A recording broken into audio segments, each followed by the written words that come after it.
Hello everyone, welcome to the Selkares Wargaming channel for the 7th training video on Wargame Island Battle. So, last time I talked about the infantry, and as you may have noticed, I totally skipped the supply vehicles, going from logistic into infantry. I'm coming back to this category because I believe it's quite important for all the new players of the game.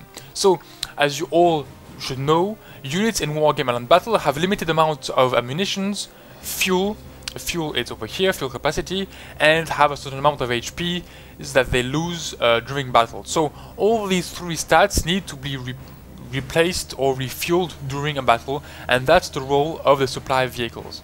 Supply vehicles come in three different categories: the supply trucks like the Stalwart, or the HMTT, the Log K, the Jupiter, and so on and so forth. The helicopters like the Chinook, the Puma 330L Logistic, and the FOBs, Forward Operational Bases. So in this video I'm going to talk quickly about which unit you should choose to put in your deck. So the logistics section is, as some of you know, an average category in terms of cost. We've got 3 slots at 1 point, then 2, 3, 4 and 5. But you need to put quite a lot of things in it. You need to put the commanders. Usually one slot isn't always enough depending on what you take, and you need to take supply units. So you can quickly come up to 4 or 5 slots in the logistics section. So you need to choose carefully your units. So supply units, their first and only goal, the only goal is to supply and repair all your units on the battlefield. So for that, in my opinion, the best thing you need, the best thing you want from your supply units is a good supply count for one slot. So for example, let's take a look. One FOB is the one slot is 1 FOB, meaning 10,000 liters. That's pretty good. Let's compare to a random truck, the HMTT for instance. One slot, it's 8 trucks of 1,500 liters, making a total of 12,000 liters. And that's the same for every single truck. Cargo, 24 times 500, 12,000. The Catty, same thing, 12,000. Some of them are even better. The 2 Jupiter supply trucks allow 12,500 liters of supply. So first look, and you can already deduce that all the trucks are a better choice than the FOBs. Why? Because for one slot you have 12,000 or 12,500 supplies in liters compared to only 10,000 from one FOB. That's it. That's one of the big advantages of the trucks. What about the choppers? The choppers are even worse than the FOB.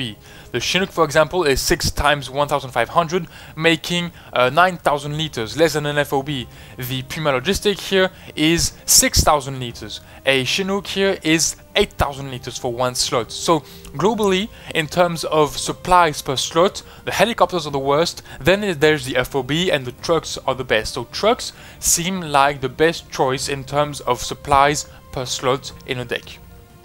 Of course, other stats come into play. One would say the second important stat about the trucks is the speed, because you want the trucks to come to go from the reinforcement zone to the units you want to supply the fastest way possible, the quickest. And when you look at the stats, they are all the same. The supply trucks are, well, you generally imagine they take the roads to go from the reinforcement to the front line. And when you look at the road speed, they are all at 150 km per hour. The off-road speed varies from 60 or 70 to 90 km per hour. So this is a stat that may, may push you to choose one truck from another, but honestly I don't think it's that important. The real important speed is the road speed, and they all have the same. So which truck do I want to use? You want to use the truck that gives the most supply, of course, so the Jupiters seem a good choice, but another thing that comes into consideration is the ratio price, the liters per price. So how many liters do you get for 1 point? If you take the HMTT, the simple cargo, for instance, 10 points for 500 liters, that's 50 liters per point. Okay, that's the basic price, 510, so 50 per point. The same here, 1,500 for 50 liters per point. The HMTT is a bit more expensive. It's around 42 liters per point, so it's less efficient. And coming back to both Jupiters, they are even better than the others. It's 1,250 for 20 points. That's a bit more than 60 or 65, remember, points per liters. So it's really the best truck you can get in your deck. It has the most overall supply for one slot and has the best cost efficiency, liters over price, of course. So this is only for the NATO side. On the packed side is the same. You've got a few trucks that are better than the others. I'll just let you guys check out which trucks are the best. But so for 90% of the decks, you will see players with 2 or 3 slots, depending on the game they want to play, 2v2 or 4v4, depending on the length. But it will usually be only slots of a few trucks. Jupiters, you can have 4 slots of them, 8 if you take into account both Jupiters. So of course, if you have a NATO balanced, a full NATO deck, meaning not restricted to one nation, you can just go full Jupiter and it will be okay. Helicopters, their big advantage, even if they are low in supply in terms of for one slot and a heavy cost per liter, it is a good unit because of its speed. But the real advantage of a helicopter is that it is able to make to travel quickly from the front line to the FOB. So that means it can pick up supply in your starting sector, break into the front line, and do that a few times in the game. But that means that if you take helicopters, you need to take FOBs with it. In my opinion, there is no real point in taking a helicopter supply vehicle, supply unit without taking an FOB. So if you take helicopters, you take FOBs, and that's 2 slots, so it all depends on your playstyle, but in terms of liters per slot and in terms of cost efficiency, it isn't all that good. So my advice is to pick trucks, to try to find the best cost efficient trucks and best trucks in terms of supply per slot, here the Jupiters, and then use them as much as you want. So that's basically it.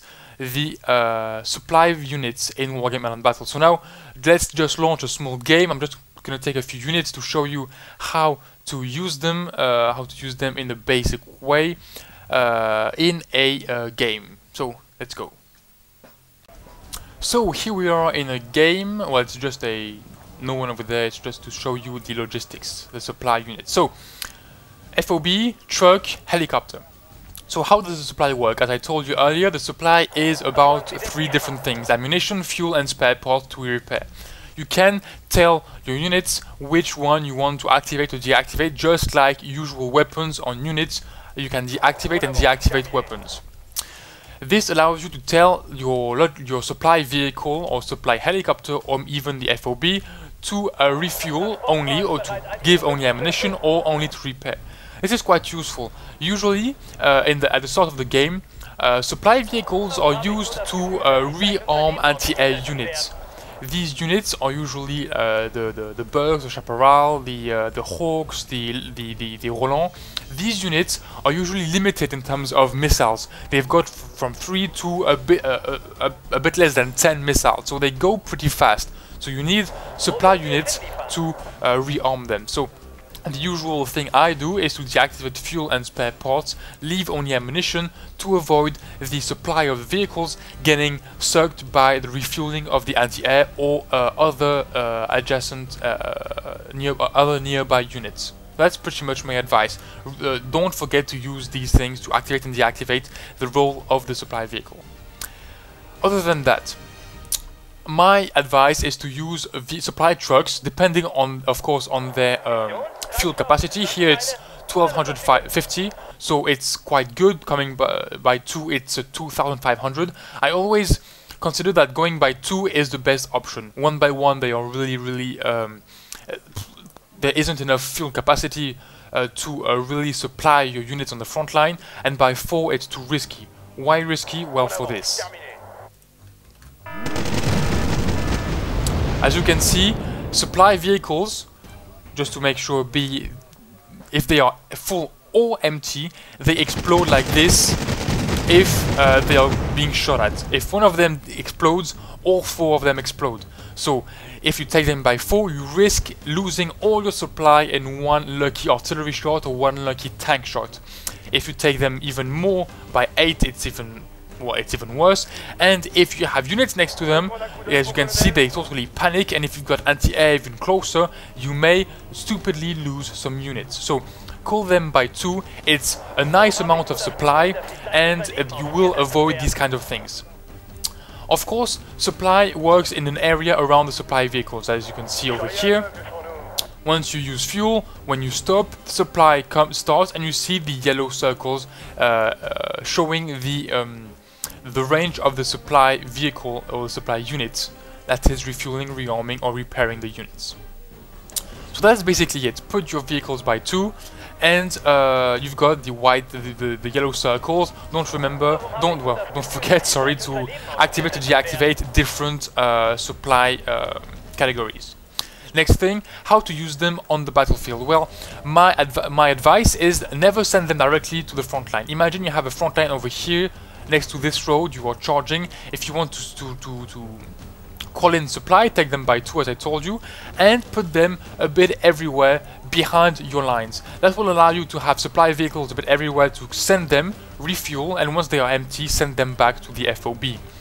Putting supply trucks directly on the front line has 2 negative effects. First, you may lose them, and in the process make a big explosion and panic some of your units. And if they are on the front line, they may refuel or repair every single unit, meaning they may lose all their supply repairing your units you don't want to be repaired, and not taking care of the units you want to refuel or rearm. So that's pretty bad. So just put them a bit behind the front line and send them forward when you really need them. Once your units are empty, you can send them back to the FOB to resupply. With the shift key, you can stack orders, as I already told you in a previous video. So that's the key you want to use when sending back vehicles to resupply at an FOB, if you have one, of course. Helicopters, for example. I select the helicopters, I'm pressing the shift key, right click on the FOB, and right click back here. That means that the helicopters will go to the FOB, land next to it, refuel, and come back here to after they are full. If I move them, they will be supplied once the helicopter comes back. It's the same for a truck. Let's take a truck that is a bit empty. Let's go and refuel the... Let's stop this one. This one is refueling, so it's losing logistics. Well, let's just look at the helicopters for now. The helicopters are landing. They are refueling. Here we go. And now they are full. They are taking off and going back to the point that I told them to go. Same with the trucks. Click shift, move fast next to the FOB, right click on the FOB to supply, and then move fast back to the area you want to go. You need 2 more orders for the truck because you want them to take the road and not go cross country where they are much slower. So you need to give the move fast order, FOB, and then move fast again. And as I told you, the helicopters are coming back and land where I told them to go, and then I just need to pull back the vehicles next to them to resupply them. And normally we are in range. Here we go. And I've been refueled. And the trucks do the same thing. They went back here, as you can see they are refueled and going back where I told them to go. So that's basically it. Don't forget to switch on and off the different sections here. Don't forget to put them by 2 or by 1 if they are big supply vehicles like the HEMTT. And never by 4. Never put them too close to your other units, and put them behind your front line if your front line is over there, for example, and send them forward to resupply and pull them back regularly to avoid wasting all your supply on units you don't want to, or to avoid losing them stupidly. So that's it. Thanks for watching. I hope you guys liked it, and see you next time for the next section in the units, meaning the tanks. Thanks for watching. See you.